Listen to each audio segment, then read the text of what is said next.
qof kasta oo Soomaali ah waxa uu dushiisa ah ma dhahayo waxa waajib ku ah yaa ereyga waajib waa afcalin waxa dushaada ah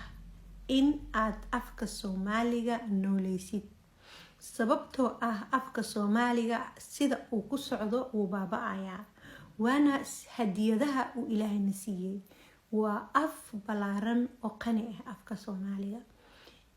si uu marka afkaas u lumin waxa sameeynayna anaga oo dhan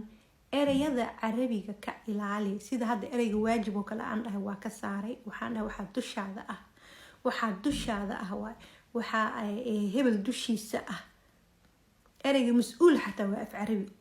okay Carabiga waan ku tagnay waan isticmaali karnaa laakiin maxaa ka dambeeyo ereyga inuu Carabi yahay in la ogaado waa biri markaa ku hadashid oo qof kalena uu ku dhaho ereygaas waa Carabi ha idinka soo qaadanaa leedahay marka waxa ka fiicnaa inta Talyaani iyo Ingiriisi iyo Carabi iyo Faransiis iyo Jarmal iyo Jabaan iyo luqado kala duwan isku dari lahayn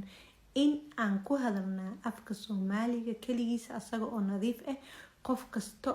waxa dushiisa ah in uu ku dadaalaa una nooleeyaa afka Soomaaliga maxaa yeelay afka Soomaaliga nooleyntiisa anaga ay dan ugu jirtaa waa dhaxal aan helnay aabayaasheena ayaan ka helnay biri anagana waan tageynaa dadka marka wax uga tagaysiin wixii sidiisa oo nadiif ayaa looga tagaa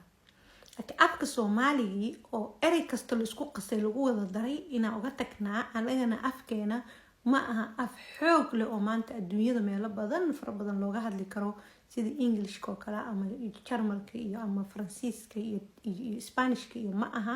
marka uu naga baaba'aya marka nimcooyinka uu Ilaahay na siiyo waxa kamid ah dhulkeena waxa kamid ah muxuu ahaa afka Soomaaliga waxa kamid ah macdanta